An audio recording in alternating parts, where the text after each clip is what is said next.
រឿងស្រមោលគំនុំក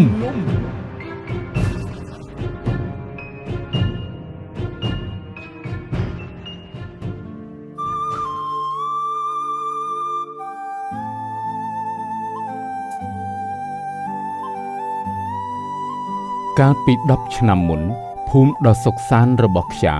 ត្រូវបានបំផ្លាញដោយក្រុមចោរមួយក្រុមក្នុងព្រឹត្តិការណ៍ដ៏ឃោរឃៅនោះឪពុករបស់គេត្រូវបានសម្លាប់យ៉ាងអាណោចអាធមនៅចំពោះភ្នែករបស់ខ្យា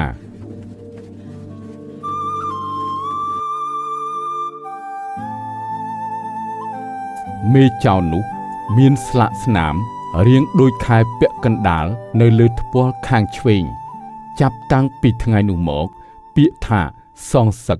បានคล้ายទៅជាដង្ហើមរបស់ខ្យាគេបានចំណាយពេលពេញមួយជីវិតវឹកហាត់ក្បាច់គុណដើម្បីតែរងចាំថ្ងៃសងសឹក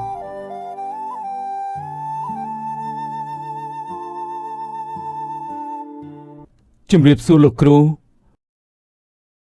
លើកដៃថ្វាយព្រះក្បាច់គុណរបស់ឯងសពថ្ងៃនេះរីកចម្រើនខ្លាំងណាស់គ្រូនឹងលើកឯងធ្វើជាមេក្រុមដើម្បីបង្វឹកបង្ហាត់ក្មេងជំនាន់ក្រោយខ្ញុំសូមបដិសេធបំណងរបស់លោកគ្រូ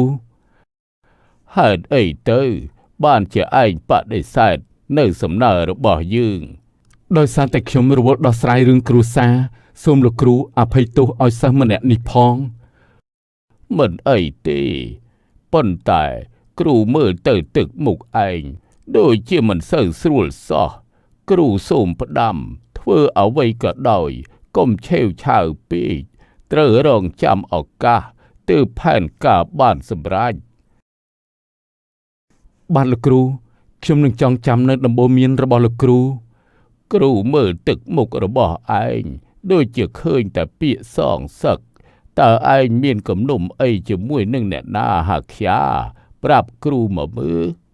បានជាលោកគ្រូសួរទៅហើយខ្ញុំមិនលាក់បាំងជាមួយលោកគ្រូទេកាលពី10ឆ្នាំមុនឪពុកម្ដាយរបស់ខ្ញុំត្រូវបានចោរព្រៃសម្លាប់យ៉ាងព្រៃផ្សៃខ្ញុំបានត្រឹមតែឈរមើលគេសម្លាប់ឪពុកម្ដាយព្រោះមិនអាចជួយគាត់បានពេលនេះខ្ញុំនឹងយកក្បាច់គុណដែលរៀនចេះពីលោកគ្រូទៅសងសឹកជំនួសពួកគាត់ឯងហាត់ក្បាច់គុណដើម្បីសងសឹកបែបនេះមិនល្អសម្រាប់ខ្លួនឯងទេវាគឺជាការដុតបំផ្លាញខ្លួនឯងទៅវិញហេតុអីបានជាលោកគ្រូមានប្រសាសន៍បែបនេះខ្ញុំរងចាំឱកាសនេះយូរហើយសូមលោកគ្រូជួយណែនាំផ្លូវផងការសងសឹកប្រៀបដូចជាដាវមុខពីរឯងចង់កម្ចាត់សត្រូវប៉ុន្តែឯងកំពុងតែសម្លាប់ភាពជាមនុស្សក្នុងខ្លួនឯងដែរក្បាច់គុណដែលគ្មានសតិគឺជាក្បាច់គុណដែលងាយនឹងបរាជ័យបំផុតចុះខ្ញុំគួរធ្វើបែបណាឬមួយលោកគ្រូចង់ឲ្យខ្ញុំបំភ្លេចរឿងទាំងអស់នឹងមែនទេមិនមែនគ្រូឲ្យភ្លេចទេប៉ុន្តែគ្រូចង់ឲ្យឯងចេះគ្រប់គ្រងអារម្មណ៍ចូលប្រើការឈឺចាប់ជាកម្លាំងរុញច្រានតែត្រូវប្រើសតិជាអ្នកបញ្ជាបើចិត្តឯងគិតតែការសងសឹកឯងនឹងចាញ់សត្រូវមិនខានលោកគ្រូជួយតម្រង់ផ្លូវខ្ញុំផងខ្ញុំចង់ឈ្នះប៉ុន្តែខ្ញុំមិនចង់ខ្លាចជាបិសាចដូចជាពួកវាទេល្អណាស់ក្រោកឈរឡើងរួចដកដង្ហើមឲ្យវែងថ្ងៃនេះយើងនឹងចាប់ផ្ដើមហាត់ចិត្តស្ងប់ប្រែជាកម្លាំងចងចាំថាអ្នកដែលឈ្នះគេគឺជាអ្នកខ្លាំងប៉ុន្តែអ្នកដែលយកឈ្នះខ្លួនឯងបានគឺជាអ្នកដែលខ្លាំងបំផុតបាទលោកគ្រូខ្ញុំយល់ហើយ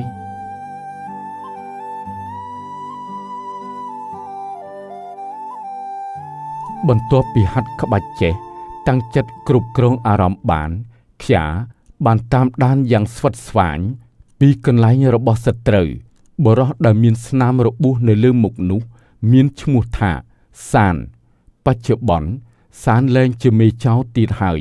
គេរស់នៅជាអ្នកនេសាទធម្មតាម្នាក់ក្នុងភូមិដាច់ស្រយាលជាមួយកូនស្រី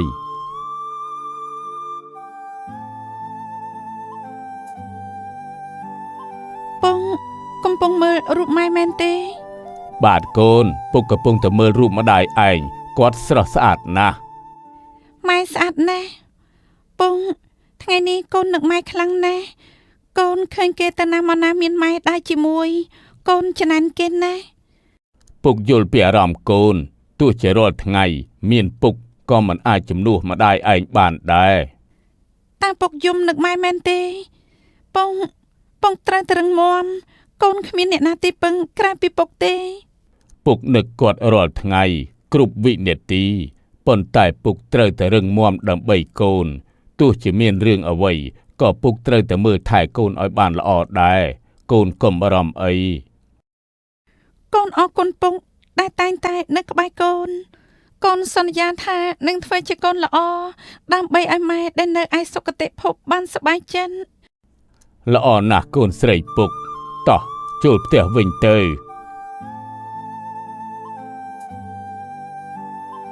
ខ្យាបានដើរចូលទៅក្នុងផ្ទះរបស់សានទាំងកំហឹងពុះកញ្ជ្រោលគេលើកដៃចង្អុលទៅមុខពូសានរួចស្រែកដោយកំហឹងថាថ្ងៃនេះយើងនឹងមកយកជីវិតឯងសងឪពុកម្ដាយយើងវិញហើយចំណាំមុខយើងបានទេក្មេងប្រុសដែលឯងបានសម្លាប់ឪពុកម្ដាយគេកាលពី10ឆ្នាំមុននោះពូសានសម្លឹងមើលខ្យាដោយភ្នែកស្រទន់គ្មានភាពតក់ស្លុតឬភ័យខ្លាចអ្វីឡើយគាត់ក៏និយាយទៅកាន់ខ្យាថាយើងចាំច្បាស់ណាស់10ឆ្នាំមកនេះគ្មានយប់ណាដែលយើងដេកលក់ស្រួលឡើយយើងដឹងថាថ្ងៃណាមួយឯងនឹងមករកយើងពងមានរឿងអីហើយគាត់ជាអ្នកណា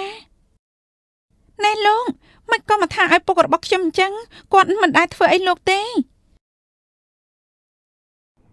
នាងជាក្មេងទើបតែនឹងធំមិនដឹងរឿងអីទេថយចេញឲ្យឆ្ងាយទៅទុកឲ្យយើងដោះស្រាយជាមួយនឹងឪពុករបស់នាង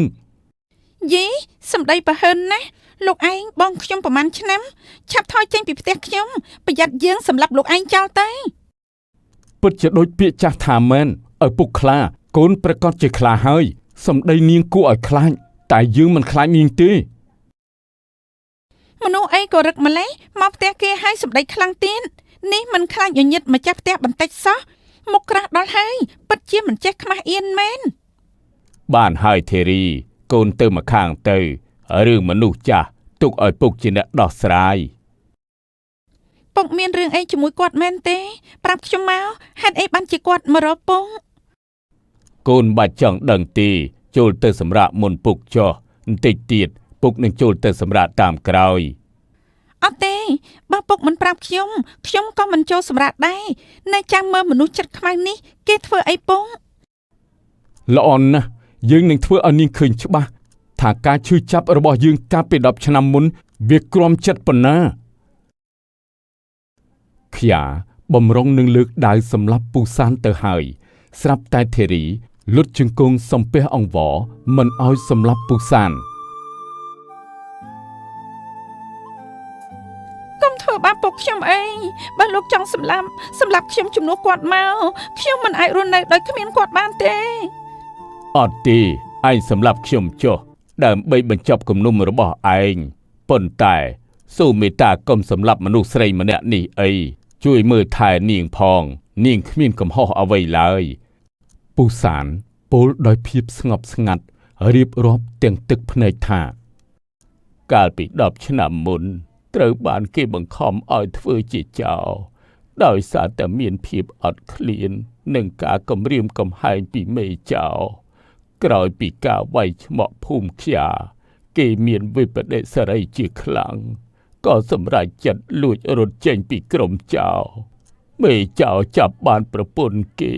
ហើយសម្លាប់ចោលគេនឹងកូនស្រី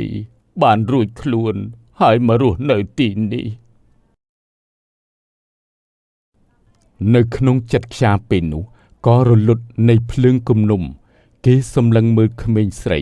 ដែលយំសោកនិងបរោះដែលលែងមានចរិតជាឃាតករម្នាក់នេះគេដឹងថាបើសិនជាអញសម្លាប់គាត់នៅថ្ងៃនេះនោះគេនឹងបង្កើតគំនុំថ្មីសងសឹកអញនៅពេលក្រោយណាស់ហើយបញ្ចប់គំនុំត្រឹមនឹងចុះ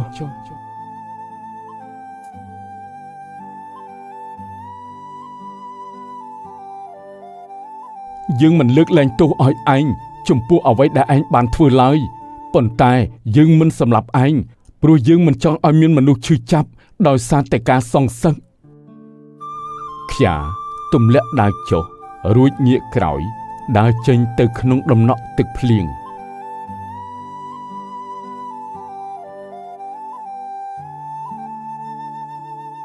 ពន្លឺព្រះអាទិត្យនាពេលព្រឹកព្រលឹមបានរះឡើងវិញបណ្ដេញភាពងងឹតនៃរាត្រីដ៏សែនជូរចត់គំនុំត្រូវបានរលាយសាបសូន្យ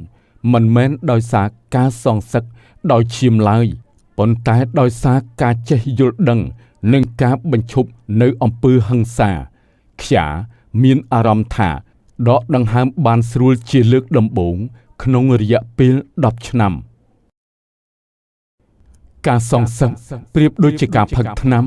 មានតែការដោះលែងនិងការបញ្ឈប់ហិង្សាប៉ុណ្ណោះដែលអាចនាំមកនូវសន្តិភាពពិតប្រាកដសម្រាប់ខ្លួនឯងនិងអ្នកដទៃ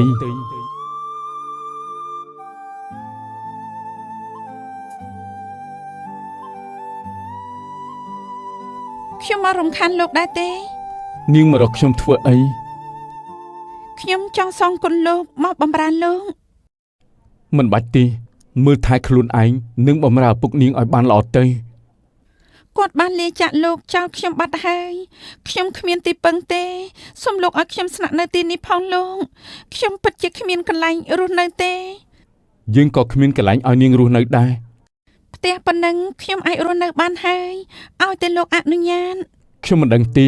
រកកន្លែងនៅខ្លួនឯងទៅ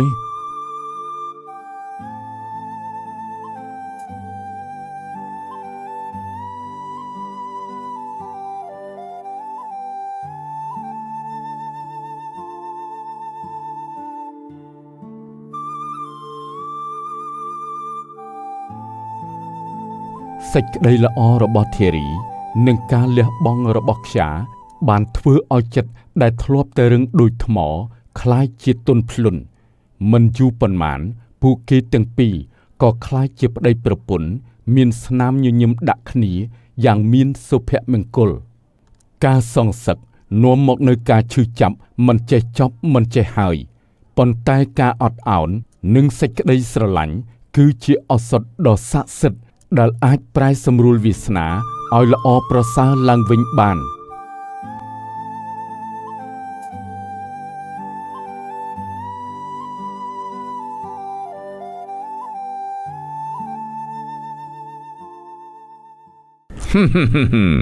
សម្ដីក្រន់បានណាវ័យអាយ៉ារូបសម្រស់ស្អាតណាស់តានេះមុននឹងសម្លាប់នាងចោលគួរតែលេងឲ្យវាឆ្អែតសិនទៅវ័យងើអាយ៉ាអូយអាចង្រៃឯងអីក៏ខ្លាំងម្លេះអាយ៉ាអូយបាច់ចកេះអញអាយ៉យបងពិបាកចិត្តរឿងអីប្រាប់ខ្ញុំផងក្រែងលោកខ្ញុំអាចជួយបងបានភួងអូននិយាយដូចជាដឹងថាបងកំពុងខូចចិត្តនេះអូនឯងខ្លាចជាគ្រូទីពីអង្កលហើយចូលអូនឯងចង់និយាយអីជាមួយបងទៅបានជារកឱកាសនិយាយគ្នាមិនបានសោះអញ្ចឹងមិនដឹងថាខ្ញុំនិយាយទៅវាសមដែរឬអត់ព្រោះខ្ញុំជាស្រីមិនគួរនិយាយពាក្យនេះប្រាប់បងតែបើមិនប្រាប់ធ្វើឲ្យចិត្តខ្ញុំនឹងនៅមិនសងហើយរឿងបង្ខំចិត្តបែកពីអូនកាលពីព្រេងនាយមានបរិសម្នាក់និងស្ត្រីម្នាក់ស្រឡាញ់គ្នាដូចទឹកនិងត្រីតែឪពុកម្ដាយខាងស្រីគាត់មិនបានពេញចិត្តនឹងខាងប្រុសទេដោយសារតែបរិសនោះមិនសូវមានលុយកាក់និងទ្រព្យសម្បត្តិបងច័ន្ទបងកំពុងគិតអីនេះបងឯងចាំអូនយូរហើយមែនទេឲ្យអូនសុំទោសដែលមកយឺតព្រោះជាប់និយាយគ្នាជាមួយមិត្តភ័ក្តិនៅតាមផ្លូវបន្តែងអូនមកយឺតប្រសើរជាងមិនមកបងមិនបានខឹងអូនឯណាចាំបាច់សុំទោសបងធ្វើអីចុះថ្ងៃនេះអូនមិនជូនម្ដាយអូនទៅទាលុយគេទេដោយសារតែជូនម៉ែមកទាលុយគេនឹងហើយទៅឆ្លៀតពេលមកជួបបងកុំអីនឹងម៉ែមិនឲ្យខ្ញុំចេញពីផ្ទះទេហើយមួយរយៈនេះបងឯងសុខសប្បាយទេសុខទុក្ខរបស់បងផ្ញើនៅលើអូនហើយតាសួរបងធ្វើអីទៀតឲ្យតែបានជួបអូនញឹកញាប់បងគ្មានជំងឺអីទេផ្ទុយទៅវិញគឺមានតែអារម្មណ៍ស្រស់ស្រាយរាល់ថ្ងៃតែម្ដង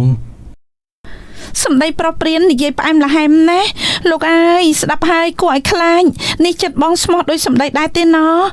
ខ្លាចតែមិនស្មោះបេះដូងខ្ញុំប្រកាសជាខ្ទេចខ្ទាំអស់ហើយជឿបងចូលមុំបងមិនឲ្យបេះដូងអូនខ្ទេចខ្ទាំដោយសារតែរូបបងនេះទេបងសន្យាថានឹងស្រឡាញ់អូនតែម្នាក់នឹងមើលថែអូនអស់មួយជីវិតរបស់បងនិយាយតែមាត់ធ្វើមិនខ្ញុំជឿបានទេសម្ដីរបស់មនុស្សប្រុសអាចប្រែបានគ្រប់ពេលនឹងថាមិនត្រូវលួងលោមខ្ញុំយកខ្លួនប្រាណហើយបងដោះដៃក៏ថាបានដែរខ្ញុំហ៊ានស្បត់យកដើមឈើជាសាស័យបើខ្ញុំក្បត់ស្រីសូមឲ្យមេឃដីដាក់ទោសខ្ញុំចុះកំឡោះម្នាក់នេះស្រឡាញ់មុំគ្មានថ្ងៃព្រួលប្រែស្ដាប់ហើយអញខ្ពើមសម្ដីខ្លាំងណាស់ពាក្យសម្បត្តិទាំងអស់នឹងវាស៊ីកើតដែរទេស្រឡាញ់កូនគេហើយមិនខំរកប្រាក់បែរជាយកពាក្យសម្បត្តិមកសំអាងទៅវិញអត់កំណើតមែនម៉ែមកពីអង្កាលនេះម៉ែស្ដាប់ឮពួកខ្ញុំនិយាយគ្នាអស់ហើយមែនទេកូនឯងក៏អញ្ចឹងដែរទៅណាមកណាមិនចេះប្រាប់ម៉ែទេខំតដើររកក្នុងភូមិតាមពិតដឹកកិច្ចមកជួបប្រុសសោះតោះទៅផ្ទះវិញចាំម៉ែបងច័ន្ទខ្ញុំលាសិនហើយ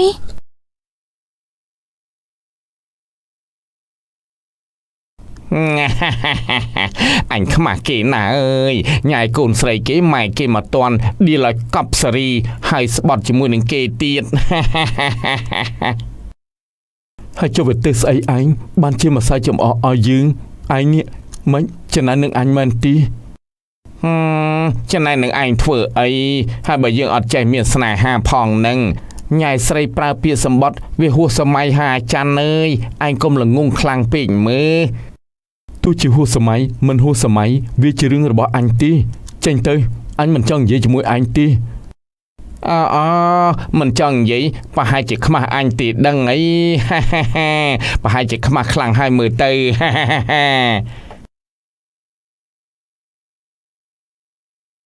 ម៉ែវាម្សិលមិញឯងទៅទាបប្រាក់គេនៅក្នុងភូមិបានខ្លះទេ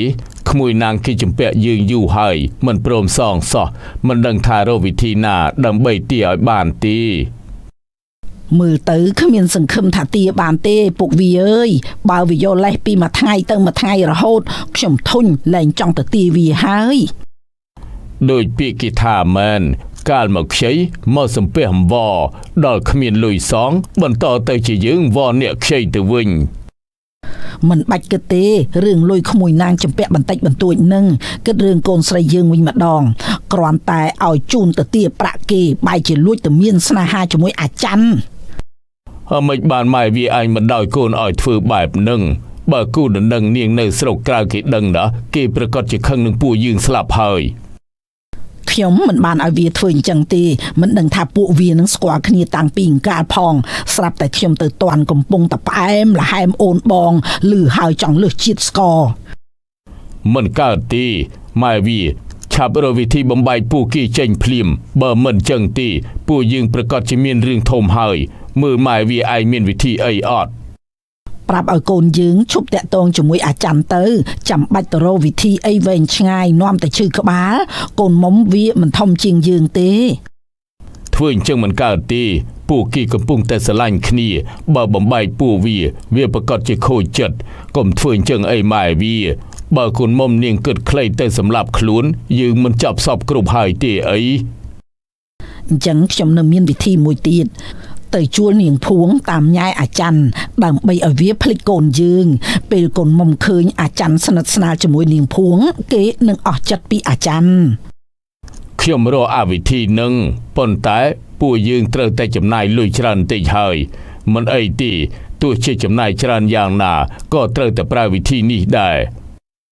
រឿងចំណាយលុយច្រើនណាស់ខ្ញុំមិនសូវបារម្ភទេអ្វីដែលពួកយើងបារម្ភនោះគឺខ្លាចតែនាងភួងវាមិនធ្វើការនេះឲ្យពួកយើងពុកឮគេថាម្ដាយនាងភួងនឹងកំពុងតែឈឺធ្ងន់នាងប្រកាសជាត្រូវការលុយព្យាបាលម្ដាយហើយគ្រាន់តែរឿងប៉ុណ្ណឹងនាងប្រកាសជាធ្វើមិនខានទេម៉ែវាឯងឆាប់តាក់ទងទៅនាងភ្លាមទៅចាពុកវាមីងធីក៏បានទៅរកនាងភួងដើម្បីសួរនាំនិងជួលឲ្យនាងធ្វើរឿងមួយនេះជូនគាត់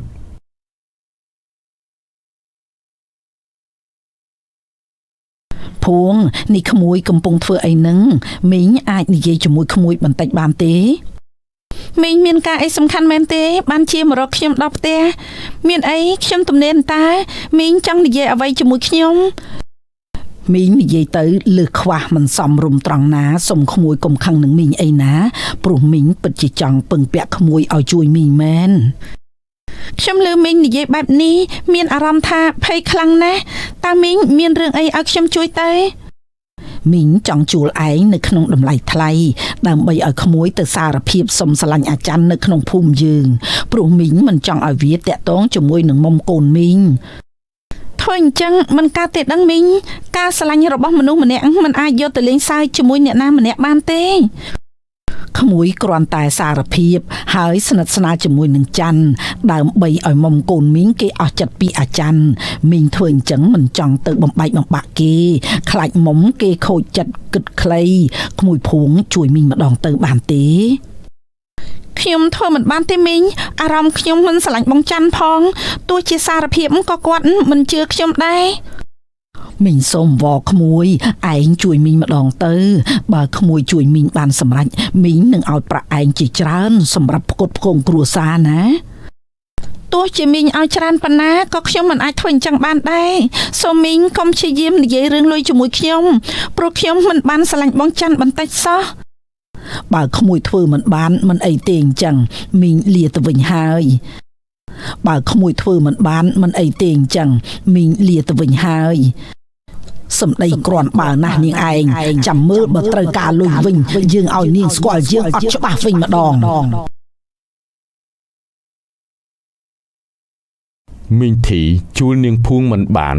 គាត់ក៏ទៅរកច័ន្ទដោយផ្ទាល់ដើម្បីប្រមានគេឲ្យឈប់តាក់ទងជាមួយនឹងកូនស្រីគាត់បន្តទៀតព្រោះកូនស្រីគាត់មានគូដណ្ដឹងនៅក្រៅប្រទេសហើយគេផ្ដល់លុយឲ្យគាត់ជារៀងរាល់ខែទៀតផងលោកគ្រូប៉ែនតើជំងឺម្ដាយរបស់ខ្ញុំបានធូរស្រាលខ្លះទេពេលនេះគាត់ដឹងខ្លួនហើយនៅជំងឺរបស់គាត់ត្រូវការប្រាក់ច្រើនក្នុងការព្យាបាលព្រោះអ្នកនាងមិនបានបញ្ជូនគាត់ទៅមន្ទីរពេទ្យទាន់ពេលធ្វើឲ្យមេរោគរាលដាលពីកន្លែងមួយទៅកន្លែងមួយមានន័យថាគាត់មិនអាចព្យាបាលបានទេមែនទេលោកគ្រូប៉ែនខ្ញុំពិបាកចិត្តណាស់សូមលោកគ្រូប៉ែនជួយម្ដាយខ្ញុំផងកុំបារម្ភខ្លាំងពេកមិនមែនមានន័យថាព្យាបាលមិនជានោះទេគ្រាន់តែត្រូវការពេលវេលានិងប្រាក់ច្រើនដើម្បីតាមដានមេរោគជំងឺរបស់គាត់ព្រោះតែមេរោគនេះវារំកិលខ្លួនពីកន្លែងមួយទៅកន្លែងមួយធ្វើឲ្យលោកគ្រូពេទ្យពិបាកនឹងចាប់ចំណុចមេរោគណាស់ប៉ុន្តែពេលនេះខ្ញុំគ្មានប្រាក់ទេលោកគ្រូប៉ែនតើអាចព្យាបាលគាត់មុនសិនបានទេប្រាក់ចាំខ្ញុំរត់តាមក្រោយតាមសម្រួលចននាងតួនាទីរបស់គ្រូពេទ្យមិនមែនយកប្រាក់មុនព្យាបាលទេអ្នកនាងទៅសម្រាប់ចុះអ្នកជំងឺក្រុមការងារគ្រូពេទ្យរបស់ខ្ញុំចេះមើលថែហើយនាងភួងពិបាកចិត្តខ្លាំងណាស់ព្រោះក្នុងខ្លួនគ្មានប្រាក់មួយរៀលដើម្បីព្យាបាលម្ដាយនាងក៏បាននឹកឃើញសម្ដីមីងធីមកនិយាយជាមួយនឹងនាងកាលពីប៉ុន្មានថ្ងៃមុនភួងក៏បានសម្រេចចិត្តទៅផ្ទះមីងធី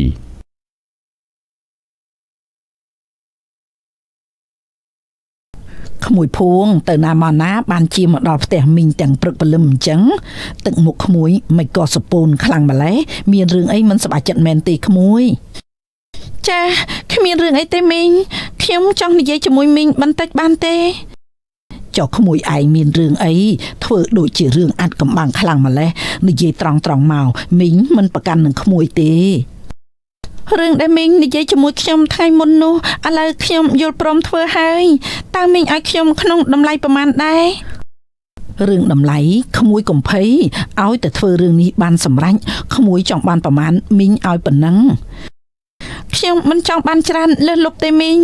សូមត្រឹមតែព្យាបាលម្ដាយខ្ញុំជាបានហើយរឿងនេះមីងកុំភ័យខ្ញុំនឹងធ្វើឲ្យមីងបានសម្រេចមិនឲ្យខកបំណងទេល្អណាស់អញ្ចឹងក្មួយធ្វើចោះមីងចាំទទួលដំណឹងល្អត្រូវការលុយកក់មុនខ្លះទេមិនបាច់ទេមីងអញ្ចឹងខ្ញុំលាទៅវិញសិនហើយកុំឲ្យមានគេសង្ស័យ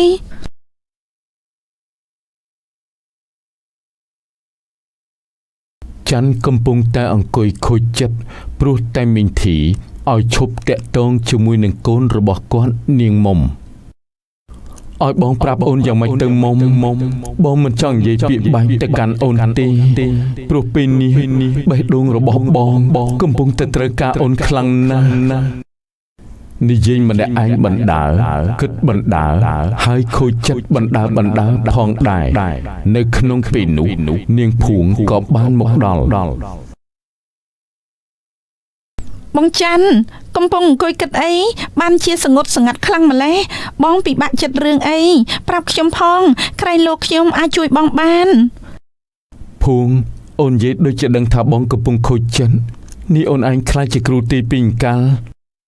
ពធហើយគ្រាន់តែមើលទឹកមុខបងក៏ដឹងថាបងពិបាកចិត្តរឿងអីដែរហើយចូលអូនឯងទៅណាមកណាខ្លួនជាស្រីដើរកន្លែងស្ងាត់អញ្ចឹងប្រយ័ត្នគេចាប់រំលោភទៅចុះបើគេចាប់រំលោភខ្ញុំបងឯងជួយខ្ញុំអត់ងាប់ហើយបងគ្រាន់តែនិយាយលេងសោះនឹងគ្មានអ្នកណាគេទៅចាប់អូនឯងនៅកណ្ដាលថ្ងៃអញ្ចឹងទេបងដូចជាចម្លែកណាស់អូនមិនដែលមកទីនេះទេចុះកន្លែងនេះមកបានតែបងមែនទេបានជាបងចម្លែកក្នុងចិត្តអញ្ចឹងខ្ញុំចង់មានឱកាសនិយាយជាមួយបងយូរហើយចូលអូនឯងចង់និយាយអីជាមួយបងទៅបានជារកឱកាសនិយាយគ្នាមិនបានសោះអញ្ចឹងមិនដឹងថាខ្ញុំនិយាយទៅវាសមដែរឬអត់ព្រោះខ្ញុំជាស្រីមិនគួរនិយាយពាក្យនេះប្រាប់បងតែបើមិនប្រាប់ធ្វើឲ្យចិត្តខ្ញុំនឹងនៅមិនសងអូននិយាយមកដើម្បីឲ្យធូរក្នុងចិត្តបងមិនជាមនុស្សចេះប្រកាន់ទេខ្ញុំស្រឡាញ់បងគ្រាន់តែឮភួងនិយាយពាក្យស្រឡាញ់ភ្លាមធ្វើឲ្យបេះដូងរបស់ច័ន្ទរំសាយទុកកង្វល់អស់បែរជាមកចង់ស្និទ្ធស្នាលជាមួយនឹងនាងភួងទៅវិញនៅក្នុងពេលនោះមុំក៏បានមកឃើញពួកគេទាំងពីរកំពុងតែមានអារម្មណ៍ល្អជាមួយគ្នាក៏កើតចិត្តខឹងស្អប់ច័ន្ទមួយរំពេចមនុស្សប្រុសនោះពិតជាអាក្រក់ណាស់ថ្ងៃមុនថាស្រឡាញ់តែថ្ងៃនេះធ្វើទង្វើថោកទាបណាត់ស្រីផ្សេងមកជួបទៅវិញតែខ្ញុំអាក្រក់ខ្លាំងណាស់មែនទេបេះដូងខ្ញុំកំពុងតែលូតញាប់ខ្លាំងម្លេះនេះបញ្ជាក់ថាអារម្មណ៍ខ្ញុំកំពុងតែប្រែប្រួលហើយតែឲ្យខ្ញុំដោះស្រាយជាមួយនឹងមុំយ៉ាងម៉េចទៅបងឯងកំពុងគិតអីខ្ញុំសារភាពចំពោះបងអញ្ចឹងជាស្រីមិនល្អទេមែនទេអត់ទេភួងខ្ញុំមិនបានគិតអញ្ចឹងទេផ្ទុយទៅវិញធ្វើឲ្យខ្ញុំមានអារម្មណ៍អស្ទើរហោះទៅលើមេឃទៅហើយខ្ញុំនិយាយជាពាក្យពិនហើយក៏សូមអរគុណភួងដែលធ្វើឲ្យខ្ញុំសប្បាយចិត្តខ្ញុំជាអ្នកធ្វើឲ្យបងសប្បាយចិត្តចុះមុននេះបងពិបាកចិត្តមែនទេពិនមែនហើយមុននេះបងពិបាកចិត្តណាស់មួយរយៈក្រោយមកមុំក៏បានយល់ព្រមរៀបការជាមួយនឹងគូដណ្ដឹងដែលម្ដាយរបស់គាត់បានរៀបចំប៉ុន្តែអារម្មណ៍មុំនៅតែអាឡោះអាល័យពីច័ន្ទធ្វើមុខញញឹមឡើងកូនស្រីម្ដាយកូនពិតជាសំណាងណាស់បានរៀបការជាមួយនឹងបុរសដែលមានលុយកាក់និងទ្រព្យសម្បត្តិជីវិតកូននឹងមិនលំបាកដូចពុកម៉ែទេមិនហើយកូននារីគ្រប់រូបតែងតែប្រាថ្នាចង់បានបរិសុទ្ធជាអ្នកមាន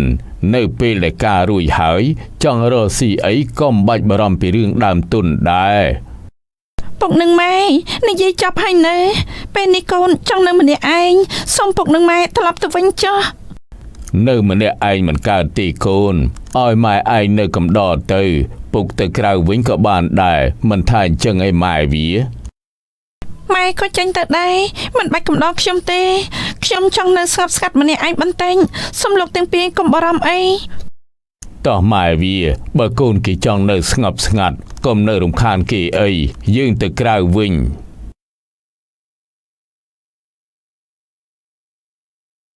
បងចាំតើបងកំពុងធ្វើអីហេតុអីបានជាបងក្បត់ពាក្យសន្យាស្រីម្នាក់នោះគេល្អខ្លាំងណាស់មែនទេមុំស្អែកអូនកាហើយហេតុអីបានជាមិនប្រាប់បងមួយម៉ាត់សោះអូនចិត្តដាច់ម្លេះបងដឹងថាបងក្រមិនស័ក្តិសមនឹងអូនមិនត្រូវចិត្តម្ដាយឪពុកអូនដឹងទេថាបងកំពុងតែឈឺចាំ បងច័ន្ទឲ្យខ្ញុំសុំទោសដែលធ្វើឲ្យបងនិងមុំបែកគ្នាហើយរាត្រីនេះមុំគេបានខ្លាយជាប្រពន្ធលោកធីរិតហើយបងដឹងហើយភួងចៅអូនសុំទោសបងធ្វើអីមុំគេព្រមរៀបការតាមម្ដាយឪពុកគេគឺត្រឹមត្រូវហើយមុំព្រមរៀបការដោយសារតែម្ដាយនាងជួលខ្ញុំឲ្យមកស្និទ្ធស្នាលជាមួយបងដើម្បីឲ្យនាងអស់ចិត្តពីបងទើបព្រមរៀបការជាមួយលោកធីរិនអញ្ចឹងបងមានតែអរគុណអូនវិញទើបត្រូវពេលនោះបងក៏ពិបាកចិត្តនឹងរកវិធីសុំបែកពីនាងដែរដោយសារតែម្ដាយឪពុកនាងដាក់សម្ពាធមកលើបងខ្លាំងពេកមានន័យថាបងច័ន្ទអត់ខឹងនឹងខ្ញុំទេហ៎បងអត់បានខឹងនឹងអូនទេបងអរគុណអូនដែលយកតម្លៃនិងកិត្តិយសមកជួយបងឲ្យកាត់ចិត្តពីមុំបានពេលនេះបេះដូងរបស់បងសូមសារភាពថា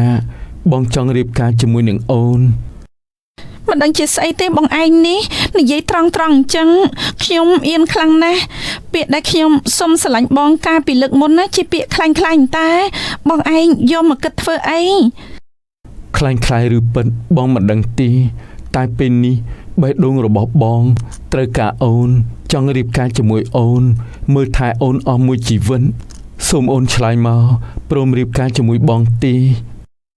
ខ្ញុំមិនដឹងទេបងឯងឆ្លើយខ្លួនឯងទៅខ្ញុំអៀនខ្លាំងណាស់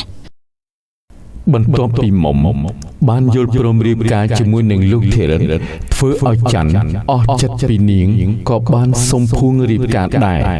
នាងភួងក៏បានយល់ព្រមរៀបការជាមួយនឹងច័ន្ទពួកគេរស់នៅជាមួយគ្នាយ៉ាងមានសេចក្តីសុខផងដែរចំណែកឯគ្រួសារមុំវិញ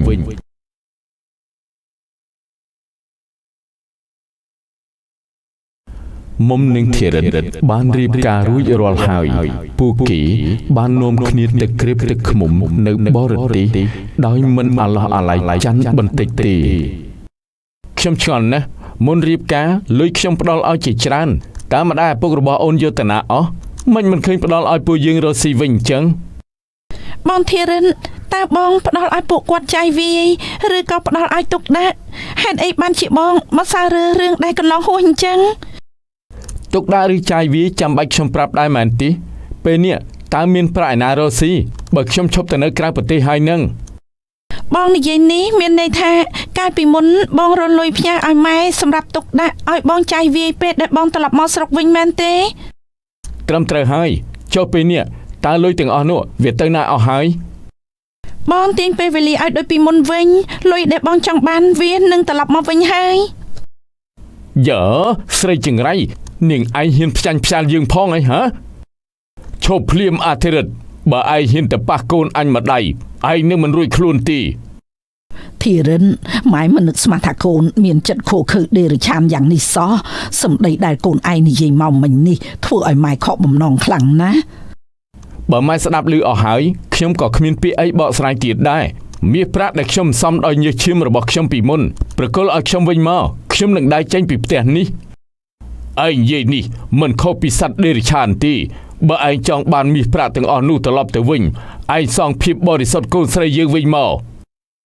បានហើយពងឈប់និយាយជាមួយមនុស្សបាត់ផ្សារទៅ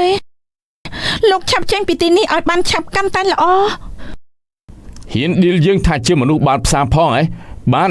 យើងដើរចេញក៏បានតែនាងអញមិនរួចខ្លួនទេចាំមើលទៅយើអាខ្លាំងឯងចង់ធ្វើអីកូនអញហ៎ចូលមកអញនឹងកំដរឯងមកអស់ដៃបានហើយពួកវាកុំតតាំងជាមួយនឹងវាអីឲ្យវាចេញឲ្យផុតទៅមុំឲ្យម៉ែសុំទោសដែលរើសគូសកលឲ្យកូនខុសម៉ែស្ទើរតែមិនជឿទេកូនខ្ញុំមិនបន្ទោសម៉ែទេពេលនេះខ្ញុំចង់សម្រាកពុកម៉ែត្រឡប់ទៅវិញចុះ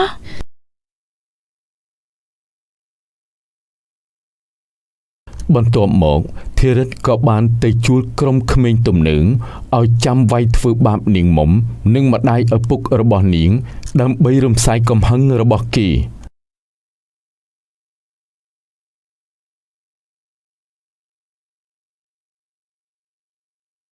ឈប់សិនស្រីស្រស់អូនឯងនឹងឲ្យឈ្មោះមុំតើពួកឯងជាអ្នកណាមិនក៏ស្គាល់ឈ្មោះយើងច្បាស់ម្លេះមានការអីដែរបានជាឲ្យយើងឲ្យឈុំ សម្ដីក្រន់បានណាវៃអាយ៉ារូបសម្រស់ស្អាតណាស់តានេះមុននឹងសម្លាប់នាងចោលគួរតែលេងឲ្យវាឆ្អែតសិនទៅវៃយើងគ្មានគំនុំអីជាមួយនឹងពួកឯងទេតើពួកឯងសម្លាប់យើងបានអីមកវិញទៅត្រូវហើយយើងគ្មានគំនុំអីជាមួយនឹងនាងទេងោះអាយ៉ាអូយអាចង្រៃឯងអីក៏ខ្លាំងម្លេះអាយ៉ាអូយបាច់កេះអញអាយអូយច័ន្ទក៏បានវាយបណ្ដេញក្មេងទំនើងទាំងអស់នោះឲ្យរត់ចែកជើងគ្នាបាត់អស់ទៅរួចហើយមុំក៏បានអរគុណច័ន្ទផងដែរអរគុណហើយលោកដែលបានជួយជីវិតខ្ញុំមុំតើអូនសុខសប្បាយទេហេតុអីបានជាអូនគេចមុខពីបងប្តីអូនគេថ្នាក់ថ្នមអូនដែរទេសួរខ្ញុំថាហេតុអីបានជាខ្ញុំគេចមុខពីលោកចុះលោកក្បត់ខ្ញុំទៅយកនាងភួងមិនក៏មិនសួរខ្លួនឯងផងមុំនាងយល់ច្រឡំលើបងច័ន្ទហើយអ្វីដែលនាងឃើញពួកយើងទាំងពីរស្និទ្ធស្នាលគ្នាកាលនោះគឺជាផែនការម្ដាយរបស់នាងជាអ្នករៀបចំទេពិតមែនហើយអូនអ្វីដែលអូនឃើញបងស្និទ្ធស្នាលជាមួយនឹងភួងគឺជាផែនការរបស់ម្ដាយអូនគាត់ថែមទាំងបង្ខំឲ្យបងចាកចេញពីជីវិតអូនទៀតផងចុះពេលនេះអ្នកទាំងពីរនៅតែស្និទ្ធស្នាលជាមួយគ្នាទៀតតើអ្នកណាជួលទេអ្នកទាំងពីរក៏ហក់ខ្ញុំបានល្អណាស់បងនឹងភួងទើបតែនឹងរៀបការទីដោយសារតែអូនកាជាមួយលោកធីរិនមិនប្រាប់បងមួយម៉ាត់ទើបបងជ្រើសរើសយកភួងធ្វើជាភរិយាបងធ្វើបែបនេះបងជាអ្នកខុសមែនទេអ្នកទាំងពីររស់នៅបានសុខហើយសូមរស់នៅឲ្យបានសុខចុះរឿងពួកយើងកន្លងហួសទៅកុំរំលឹកអីកុំរំលឹកធ្វើឲ្យខ្ញុំឈឺចាំអញ្ចឹងបងជូនពរឲ្យអូនមានសេចក្តីសុខដូចគ្នាខ្ញុំក៏ជូនពរលោកនិងភួងមានក្តីសុខរកស៊ីមានបានពួកគេទាំងពីរជួបគ្នាបានត្រឹមតែជូនពរគ្នាទៅវិញទៅមកប៉ុន្តែច័ន្ទមិនបានដឹងទេថាធីរិតធ្វើបាបមុំខ្លាំងណាស់បន្ទាប់ពីការរួចរហូតដល់ពួកគេបែកបាក់ចែកផ្លូវគ្នារឿងបង្ខំចិត្តបែកពីអូនសូមបញ្ចប់ត្រឹមនេះសូមអរគុណ